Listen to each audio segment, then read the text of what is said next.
Wait, excuse me?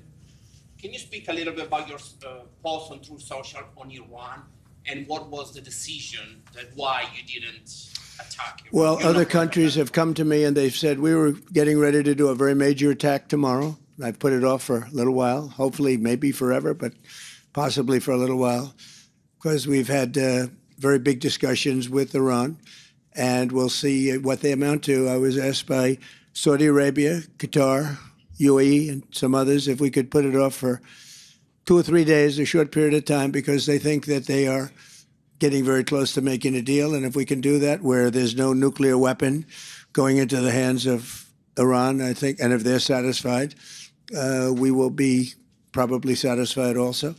We've informed Israel. We've informed other people in the Middle East that have been involved with us. And, it's a very positive development, but we'll see whether or not it amounts to anything. We've had periods of time where we thought pretty much getting close to making a deal, and didn't work out. But this is a little bit different. Now, we're ready going tomorrow, very big, and not something I wanted to do, but we have no choice because we cannot let Iran have a nuclear weapon. Yeah.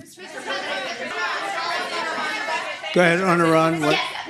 Follow up on Iran. Other countries have done this before. They have asked you to change course in order to they dangled a peace deal in front of you saying one was coming.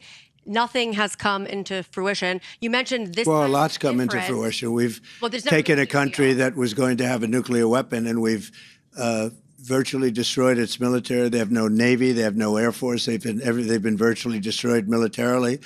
That's a lot. That's a big. We could leave right now. It would take them 25 years to rebuild. And the last thing they're thinking about, I think, is nuclear. Now they have to put it down in writing. But when you say nothing, we've totally destroyed. Excuse me, from CNN. We've totally destroyed their military. We've destroyed their leadership. As you know, their leaders are gone. Their leaders are gone at the first level. The second level, we're dealing with half of the third level. And I think we've made a lot of progress. And it's very simple. We don't want to go through this. We had the greatest economy ever. We still do. The stock market hit a brand new high a little while ago. I never thought that was going to happen. We had to make the excursion. We hit 50,000 on the Dow. We hit 7,000 on the S&P, and everyone said that couldn't be done within my 4 years. It would be too big. Well, we did it in my first year. And then I called Scott and Howard. I called them all into my office. I said, we're going to take a little excursion down to the Middle East, and we're going to confront Iran because they are desperate to have a nuclear weapon. And the only reason they want it is to use it. And I said, I hate to do this because we're doing so well, but this is the most important thing we can do. We can't let Iran have a nuclear weapon. So we did that.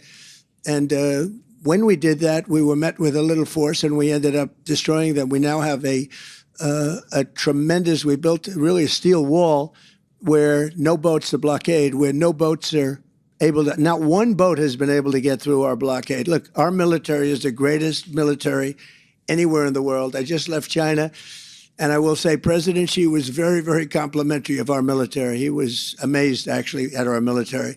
We have the greatest military in the world. We're not going to let Iran have a nuclear weapon. So I was called by these 3 countries, plus others, and they're dealing directly with our people and, right now, Iran. And there seems to be a very good chance that they can work something out. If we can do that without bombing the hell out of them, I'd be very happy. Please. If you like this video, then like, share, and subscribe to Mirror Now.